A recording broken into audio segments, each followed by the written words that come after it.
da situação carcerária do presidente Lula, porque a gente tem informação de algumas pessoas, como por exemplo o Flávio Dino, colocando na imprensa que daqui a 3 semanas ele tem que sair, porque já pode progredir de regime.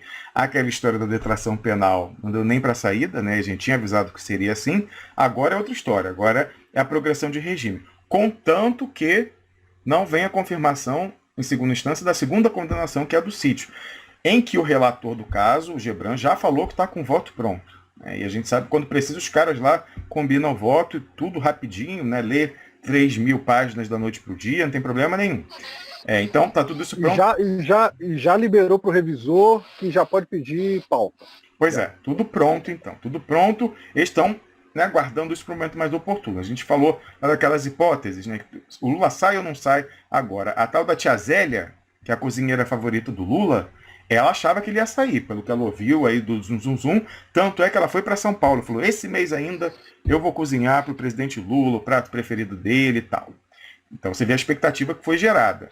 A gente pensou, bom, o Lula me chamou a atenção, uma das coisas que me chamou a atenção na entrevista com o Pepe Escobar foi o ânimo dele, né? Assim, que parecia de fato que ele estava com uma expectativa de que fosse sair.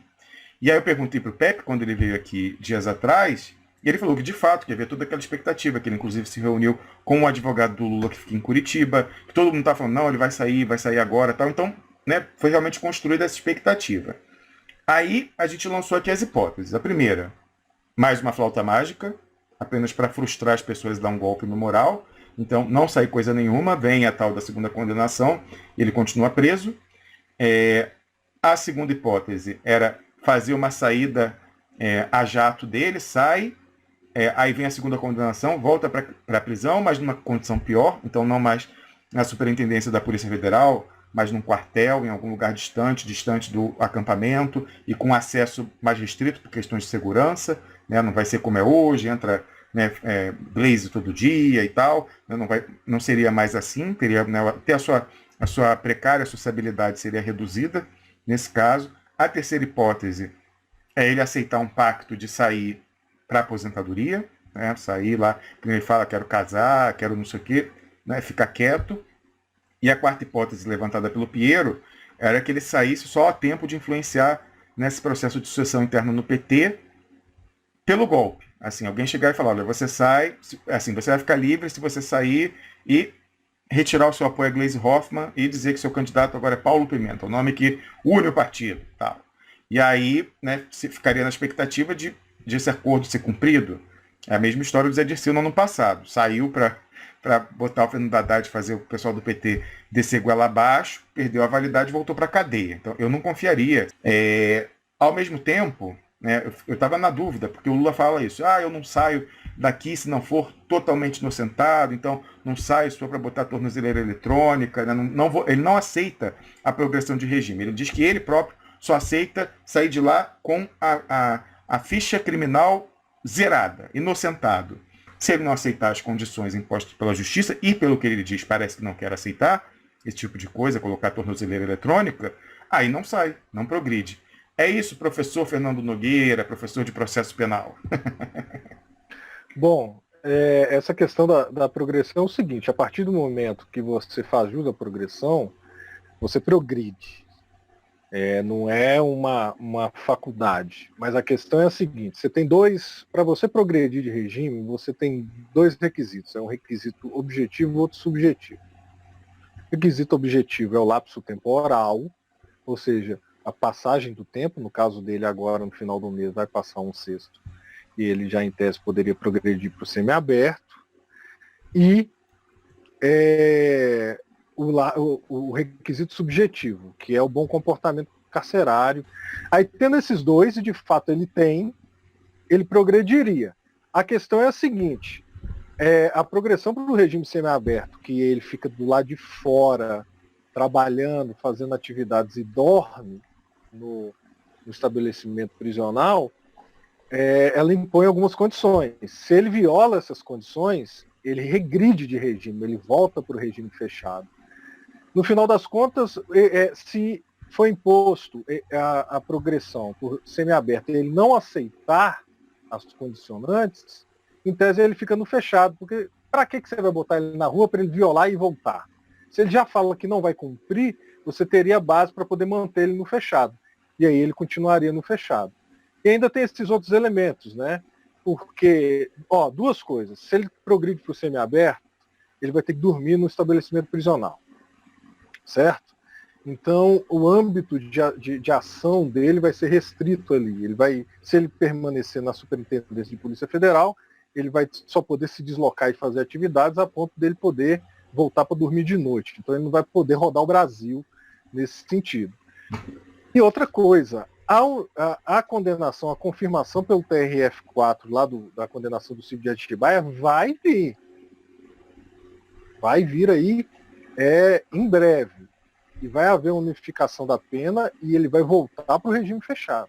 Agora, o que fazer com isso? Se você tem um cidadão que ainda confia nas instituições judiciárias brasileiras, que não vai aproveitar a progressão de regime para o sistema aberto para buscar um asilo ou qualquer coisa nesse sentido, a ideia é ele ficar lá dentro mesmo, esperar a unificação e nunca mais sair de lá. Com a garantia de que o Lula, dentro da sua perspectiva de se tornar o novo Mandela, não vai sair, fica tudo mais tranquilo. Você pode aprovar a condenação do Cid de Atibaia, deixar Lula lá mofando lá dentro, acreditando na nossa justiça que é anômica, ilegal inconstitucionalmente, jogou ele na tranca, por algo que ele não fez, ou pelo menos não há provas nesse sentido, continuar apostando nisso, daí ele fica lá. Nada melhor do que um líder popular completamente dócil, acreditando no valor das instituições e não chamando algum tipo de resistência para-institucional. Nesse aspecto, nem Mandela endossaria a posição dele, porque Mandela, quando estava preso, estava apoiando as ações do Congresso Nacional Africano e estava mais radicalizado.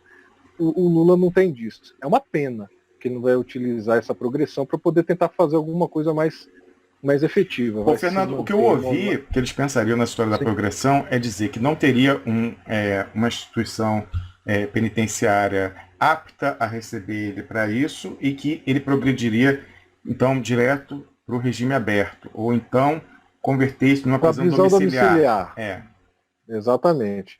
Bom, aí você tem que me informar por que não haveria essa instituição. Porque, veja, se a Superintendência de Polícia Federal ela é uma instituição apta a que ele cumpra o regime fechado, em tese ela também é apta para que ele cumpra o regime semiaberto.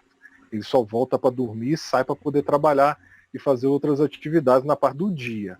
Por que não haveria? Você vai tentar emplacar uma prisão domiciliar, sendo que você não tem muito parâmetro. É uma argumentação possível, de fato é.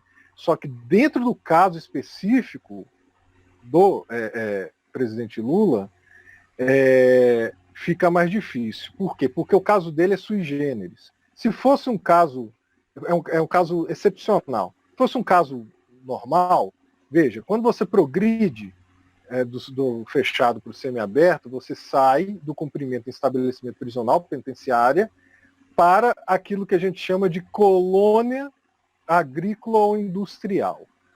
Tem pouca no Brasil. Normalmente, as vagas de semiaberto são dentro de presídio mesmo, não tem algumas colônias, mas normalmente é dentro de presídio mesmo que você cumpre. Você volta e dorme na tranca. Às vezes num setor separado, né? Numa ala separada. No caso dele, ele não está cumprindo em penitenciário, então já não tem essa referência. Na hora que ele for progredir, está tudo em aberto. As chances de um